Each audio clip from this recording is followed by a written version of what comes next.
The Miami Dolphins kicked off mandatory minicamp yesterday, and we heard from all of the heavy hitters: Tua Tagovailoa, Tyreek Hill, Jalen Waddle, Mike McDaniel, and more. We're covering all of that here today on Locked On Dolphins.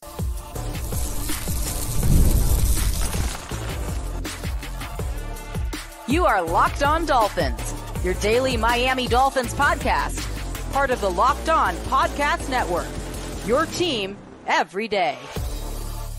All right, Miami, welcome to another episode of Locked On Dolphins. It's your team every day here on the Locked On Network. I'm your host, Kyle Krabs, a lifelong Miami Dolphins fan, host of Locked On Dolphins, co-host of Locked On NFL Scouting. You can find our shows on YouTube or wherever you listen to your favorite podcasts. Tip of the cap to our everydayers, because it is your team every day. We don't just say it, we live it here on the Locked On Network. Today's episode of Locked On Dolphins is brought to you by Gametime. Download the Gametime app, create an account, and use code LOCKEDONNFL for $20 off your first purchase on last-minute tickets with the lowest prices guaranteed. We heard from Tua Tagovailoa. We heard from Tyreek Hill. We heard from Jalen Waddle. We heard from Mike McDaniel both yesterday and today. It has been a busy stretch, a nice, refreshing, one step closer to football type of week thus far. The only thing we're missing is a big breaking news headline that maybe we'll get before the end of the week. Who knows? But I wanted to get into two of the big contract conversations that are happening. Not a surprise. We're going to talk about Tua's contract negotiations and Tyreek Hill and the apparent need or want of a restructure there. But Tua Tagovailoa speaking to the media really for the first time throughout this entire saga about the contract since what? Luau with Tua is, I think, the last time he publicly spoke in a public setting and to media about his situation. That was several months ago. And he was curt. He was short. And I know amidst the negotiations, any and everything that you do, you're going to read in between the lines on, right? And for Tua to be he was candid, but he was also pretty reserved and short with some of his answers. I know that has spurred kind of a lot of different reactions to fans about where his headspace is at.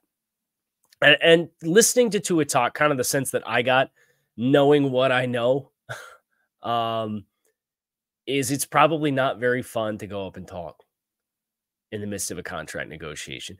And it's also probably not very fun to go up and have 7 of the first 8 questions that you're asked be about your weight, including several pointed questions about how much do you weigh? Why did you lose the weight? Are you going to lose more weight? Is this it for the weight? What was the point of losing the weight? What did you do to lose the weight? And he lost some pounds. Okay? He slimmed down in an effort to do the thing that everybody criticized him for not being able to do last year, after doing the opposite of that to help and aid in the durability aspect. And Mike McDaniel's already addressed, nobody asked him to gain weight. We asked him to get stronger. A part of that process from a physiological standpoint in a short amount of time is you got to add some extra mass. And now we feel like we can maintain the strength and lose the weight and have the best of both worlds. Like, can it just not be that? Like, if I'm Tua and I got to go up and I know they're going to grill me about my contract situation, and then you come out here firing with 7 out of your 8 first questions are about how many pounds I've lost and why, when it's already been discussed and it's already been answered and it's already been like given the perspective of like, what else do you want me to tell you about me losing weight? It's been reported all offseason that he slimmed down. You've seen the pictures. So I'd be short too. Just being honest. Because I know that's not a fun conversation to walk into, knowing that it's going to happen and you get bludgeoned to death with it. And then you flip and talk about the contract. Thank goodness we found time to ask Tua 2 football questions in the midst of his work with John Beck, which I think was some of the best answers that he gave. He was asked about the extension. Here's what Tua Tagovailoa had to say, courtesy of the Miami Dolphins yesterday at Dolphins minicamp. Yeah, I mean, I'm not blind to people that, you know, are in my position that are getting paid. Am I concerned about it? I'm not concerned about it, but there's a lot of discussions, you know, that we've had that, you know, we just are trying to move that thing into the right direction where we can both be happy. So that's what it is. Personally, does your agent update you like every time there are talks? Well, my agent updates me, but for me, I don't like updates like every time. Like, you don't got to tell me the little things. Just tell me things that matter. Are we getting to where we want to, or are we not? That's it. Did you think there'd be more progress at this point? Well, I think there's been a lot of progress at this point. From where we started, there's been a lot of progress. Now, you can ask the other question, then why aren't we seeing, an agreement? Well, that's the tough part about it. That's why it's business. That's why you got one side and the other trying to work to meet in the middle. I think the important thing Tua said there was at the very end, there's been a lot of progress. And I know a lot of times it's easy to look at a contract agreement elsewhere that gets done and feel like it should be that simple. But Tua is a complex case where there was durability questions coming into 2023. There is the get over the hump conversation that this team is hoping to see have. He's in the midst of further evolving his frame to try to thread the needle and have the best of both worlds, to have off-script capabilities that were better than what they were last year, and stay durable and stay strong and be able to protect himself. And I certainly think the jiu-jitsu work that was done was very helpful. You saw, I could probably count a dozen instances last year where he went to the ground and was hit and you saw some kind of break fall. That's great. Maintaining that, as well as improved core strength and neck strength, all that stuff is going to be a continued work in progress. And for Miami, with now having a Jalen Waddle contract extension done, maybe looking at Javon Holland, Tyreek Hill, now it's confirmed, wants to have his contract surveyed and potentially redistributed at a minimum. There's a lot of things happening at once. And with the kinds of dollars that you're talking about, and the Dolphins have been pretty good. I don't think there's been any contracts that the Dolphins have signed in the last few years that you look at and you're like, it's a bad deal, right? Like, ooh, that's not structured well. Case in point, you think about what is the worst contract the Dolphins have given out in the last 3 years? Chase Edmonds is the worst contract that the Dolphins have given out in the last 3 years. Cedric Wilson, before Tyreek Hill became available. I'd venture to say those are probably in the conversation. And the Dolphins got out of Chase Edmonds after 6 games, and they got out of Cedric Wilson after 2 years and restructuring, and they're only carrying a $2.5 million dead cap hit this year for it. They are traditionally very deliberate with how they structure the contracts to offer optimal flexibility. These dollars aren't very friendly to lending to dollar and cap flexibility because of how much the investment is. So for Tua to say there's been a lot of progress, and he would go on to further say that he felt pretty comfortable or confident that a deal would get done. And that continues to be the sentiment from everybody involved. Now, Mike McDaniel touched today on Tua and threading the needle with his opportunities to do work in the midst of the negotiations. We'll talk about that after we talk about Tyreek Hill, who chimed in on his contract situation yesterday. That's next year on Locked On Dolphins. Stick with us. Going to the game is not supposed to be stressful. Sports are fun. So is concerts and comedy and theater. And Gametime has you covered for all of them. Get your tickets with Gametime, and you can save up to 60% off buying last-minute tickets for sports, concerts, comedy, theater, and more. They have flash and zone deals to help save you even more. And with all-in pricing, you can see the total cost before you put the tickets into your cart. No surprises when you go to checkout. You can get your tickets delivered directly to your phone with just a few taps. And with their lowest price guarantee, Gametime will credit you 110% of the difference if you find cheaper tickets in the same row and section for less. Take the guesswork out of buying tickets with Gametime. Download the Gametime app, create an account, and use code LOCKEDONNFL for $20 off your first purchase. Terms to apply. Again, create an account and redeem code LOCKEDONNFL, LOCKEDONNFL, for $20 off your first purchase. Download Gametime today. Last minute tickets for the lowest prices, guaranteed. The other thing that Tua did touch on, the one football thing that he was asked about, which I was relieved to hear, he was asked about his work with John Beck and what he's carrying from that work. And then former host of the show, Travis Wingfield, got one into the buzzer asking him to elaborate on what his response was, which was the rubber band theory. What is the rubber band theory? To give you a general synopsis, the planes, the old planes that had the propeller on the front, and you would wind the propeller with a rubber band and let it go, and it would, and you could make it fly. Rotational torque creates more power and velocity. So as a thrower, as a rotational athlete, baseball pitchers and football throwers, it's fairly similar. Gonna cough. Hold on.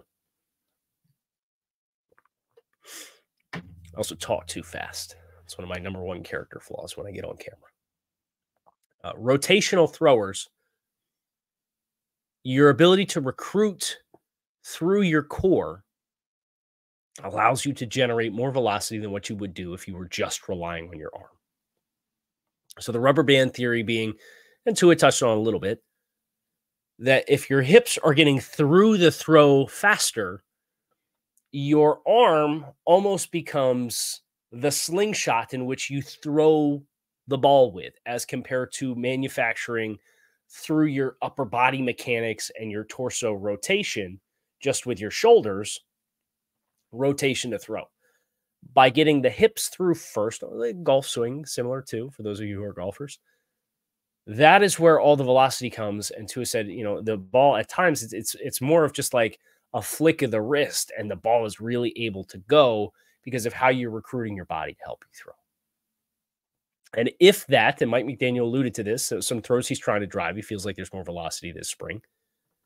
If that can correlate to games, that's an extra layer in which maybe you can attack a little bit more consistently other areas of the field that have been the honey holes thus far. Tyreek Hill asked about his contract situation. He chimed in about where he's at, and then he was later asked what his number one objective is between maximizing his value and securing long-term viability in Miami. And he offered an answer there too that I thought was pretty interesting. About the contract situation, you know what? I'm gonna let my agent do his job. That's his job, man. His job is to be great at that, and my job is obviously, to come out here and continue to do whatever I can to help this team win, whether that's a restructure, whether that's whatever the case may be. You feel me? But we want to make sure that it benefits both sides, and I want to be able to help the team as much as I can, and that's as much as I can say about it. So. Ensuring I'm a Dolphin for life. That's number one, man. That's priority number one, man. But this is obviously the best situation for myself and the family. I don't think it could get any better. Whether it's, just the living establishment, the state, the taxes, just everything, the weather, just everything that comes with just living in Miami is just beautiful, man. So we love it. And it's awesome, man, just to be here. Coaches are wonderful. Teammates are wonderful, man. And Tyreek obviously saying all the right things. Want to help the team as much as possible. Biggest concern is becoming a Dolphin for life and having that extended stay. How awesome things are here with the players and the coaches and so on and so forth. But at the end of the day, he's trying to maximize his current value as a player. And the rapid evolution, these things usually come in 2 or 3 year spurts. You've seen the reset of the wide receiver market with Justin Jefferson. A little bit less of Amon-Ra St. Brown, marginally with A.J. Brown. Justin Jefferson gets I'm not going to do that math, 18, 16% more than Tyreek Hill on an annual average salary basis, 1/6. $5 million more than what Tyreek's $30 million per season average was. Not a math guy. Don't come at me. The point being, you're probably going to have that serve as the ceiling. Maybe Jamar Chase threatens it. But I would expect for the next, maybe CeeDee Lamb threatens it. But for the next 2 or 3 years after this, I would expect this ceiling to kind of hold firm. Case in point, Tyreek set the ceiling in 2022. 2023, nothing happened. 2024, boop, you get the bump. 2025, I would expect you don't get another bump. So from Tyreek's perspective, the production's been through the roof. I know a lot of Dolphins fans have criticisms about some of the big game moments. Missed opportunity against Philadelphia, missed opportunity against Kansas City, missed opportunity against Buffalo, missed opportunity against Baltimore. Like, I get it. And it is a valid criticism, but the guy's targeted like 200 times. He's not going to catch them all, unfortunately. The production's been historic.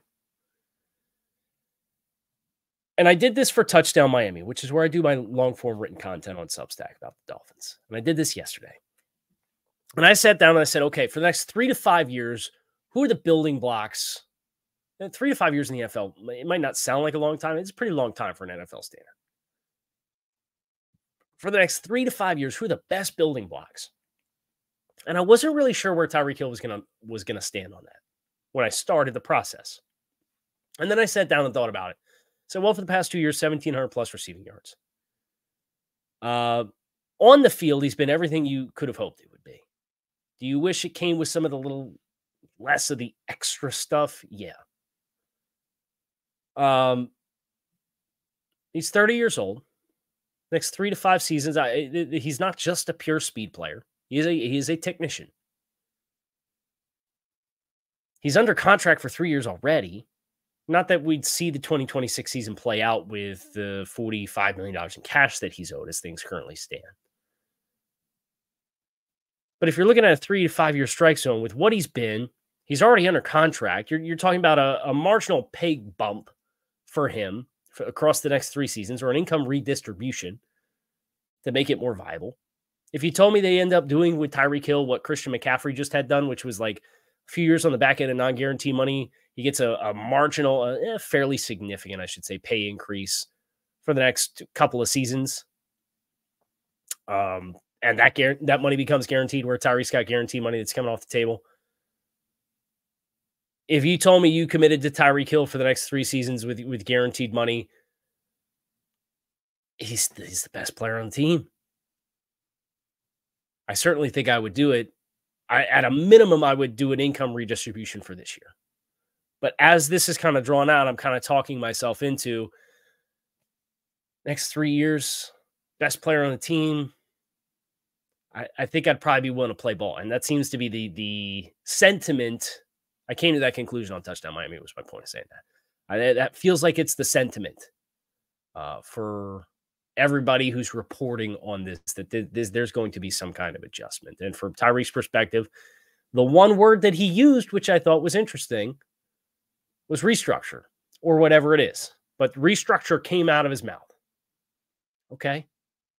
Is that kind of at the forefront? Is that I think that's probably the ideal for everybody involved as compared to New Year's and putting stuff on the back end. You got a lot of flexibility with that to just kind of move cash around. So that's Tyreek Hill. Obviously saying all the right things. To be a good teammate. He says, when I'm here, it's time to work. Can compartmentalize it. Want to do whatever I can to help the team. Being greedy is not going to help the team. But you do want fair compensation. Okay, I get it. Is it ideal? No. Not in the midst of trying to get a quarterback conversation done.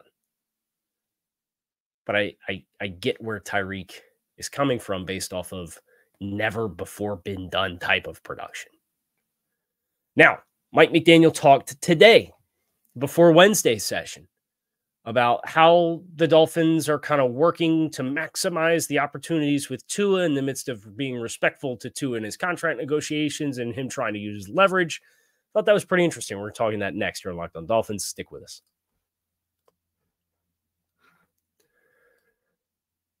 Sometimes we need the opportunity to get something off of our chest. This episode of Locked On Dolphins is sponsored by BetterHelp. Big or small, certain things in life can really start to get to you. It's important to let those things out, especially to somebody who is unbiased in your life. If you're thinking of starting therapy, give BetterHelp a try. Therapy could be different for everyone. Most of us have bigger problems than our favorite sports teams and what kind of contracts they're giving to our favorite players. But you need to get the things that weigh on you off of your chest.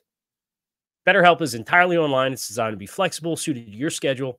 Visit BetterHelp.com/LockedOn to get 10% off your first month. That's BetterHelp, HELP.com/LockedOn.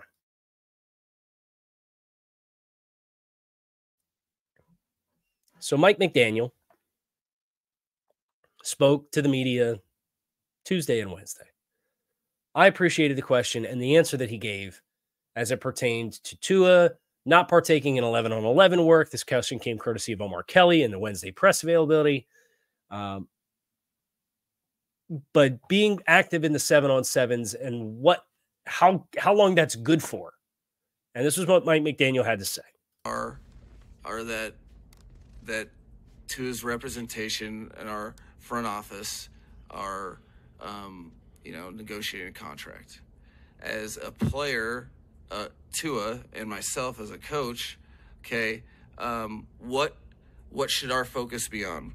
Well, right, wrong, or indifferent, we're going to be held accountable for the ultimate product, okay? And whatever way you want to see it, the piper has to be paid, so to speak. So how can we make sure that we are delivering on what we're bound and determined as non-negotiable of developing this offseason?